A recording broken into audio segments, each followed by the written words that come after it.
Hi folks, welcome back to the Hoard. Not a bad day. Not a bad day at all. Today's topic. You guys remember the car show in Rhinebeck? I came home with a mini bike frame, and I told you guys that mini bike was a little Indian. It turns out I was wrong. It was not a little Indian. Turns out it's a Ruttman. And here, let me show you. One of my subscribers pointed out to me that it was a Ruttman, and the way you could tell is, you see the way this sticks out here? The top bars over come out past the steering shaft. That's one way, and the other way is, if you see down there by my finger, I'll just do a quick zoom. See the way there's a plate there? And we'll go look at the frame on the bike in 30 seconds. Anyway, in 1970, the bike I have is the $90.9 Horny Toad Model 140.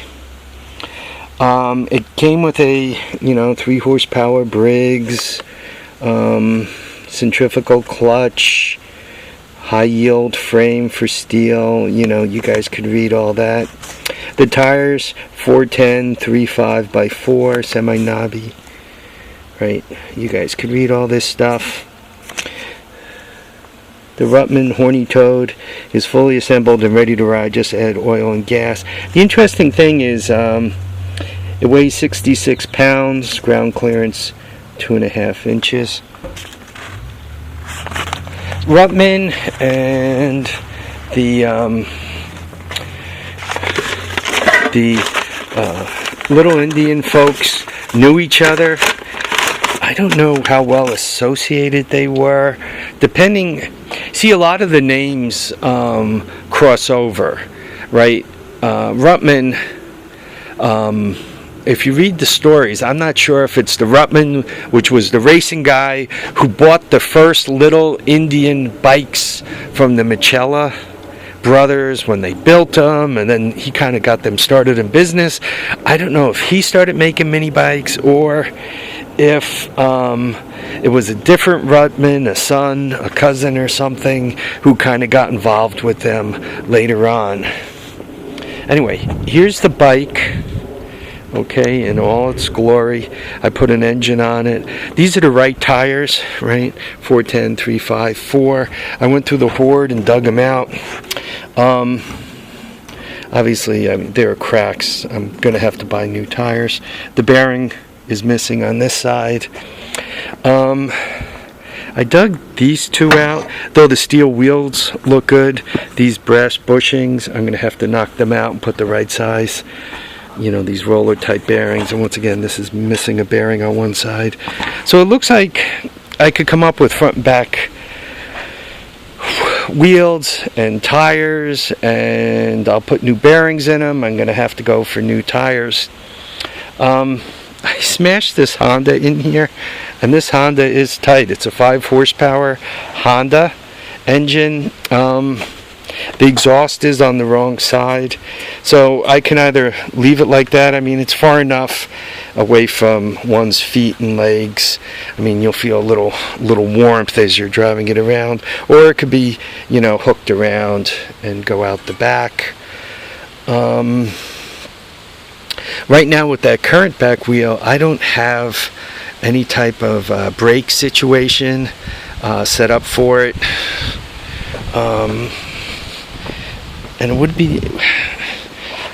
would actually be easier to kind of try to get a disc on this side, just kind of extend these out and get a disc on this side. It would be hard to put a disc on that side. I'm not quite sure what I'm going to do for a brake situation. Obviously, a disc isn't going to fit in that little space. So, now that I'm showing it to you, and we know it's a Ruttman, it could be a 1970 Horny Toad.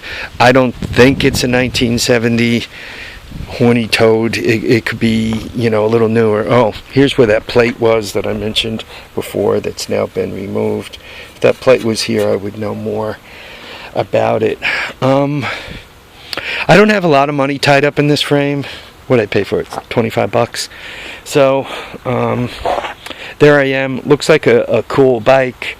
If you go back, here, let's get it from every angle before I leave it. Right. I mean, to put together the seat is easy enough. Typically they were made out of a piece of plywood, foam, you know, staples holding the whatever the seat material was underneath. So smashing it together from here is easy. But now the questions, and the question I'm going to ask is for some of you people who actually know something about mini bikes and value and everything like that. I am not going to do anything to that frame other than if it's got any spots where the welds are broken or anything, I'm gonna fix, you know, touch them up and then grind them flat. It's gonna get sanded and painted, right? So nothing. I'm not gonna cut the frame. I'm not gonna do anything weird to the frame. I'm gonna make sure the wheels I put on don't require that I re-drill. I'm going to make sure the engine I put on doesn't require any strange activity. So, about the frame, I'm going to leave it as it is. A lot of people would not put a 5 horsepower Honda engine on it. I'm putting a 5 horse Honda because I like the 5 horsepower Honda engine. But I do have a 3 horsepower Tecumseh. This is probably somewhere around 1980, 81 vintage. So it's not exactly right. It's within a decade of what it should be. So I do have a theoretically close engine to put on it from a Tecumseh point of view. But those of you who are familiar with this engine and this carburetor combo, you also know that they're a pest. They're hard to get started. They're not, from a horsepower point of view, they're not the strongest engine. They like to flood. They like to they like that you spend more time fixing them than riding them. So for me, for maximum value for me, it would be, I want that thing such that I can pick it up, take it off a shelf or wherever I have it sitting, or carry it out of the garage, drop it on the ground with a Honda engine, pull the string once or twice, it's running, I put my butt on it, and I'm going for a ride. With the 5 horsepower, and considering it only weighs 66 pounds, the combo, maybe a little more with the Honda engine on it, the combo of me and the bike, you know, I don't know, we go up to somewhere around 375, right? Less, 365, 370, right? I imagine this thing should move along pretty good, even though it's geared a little steep. It's not going to have huge ground clearance. It's not going to have any suspension. And the way one is sitting, right, with their knees kind of bent, your butt, you know, butt, steel, hard tire, more or less, ground. So you're feeling whatever jolts you're doing, you're feeling them. So I'm not thinking it's going to be a racer. Well, it's probably going to be able to go faster than one's going to be able to stand riding it. By stand, I mean how much pain do you want transmitted up through your lower back and spine. For you young people, you have a lot less trouble with that. Us old guys, when you drop a bike into a chuck hole or something and there's no suspension, it's like you know, somebody jammed you in the back with a hot cattle prod, with a glowing red stick.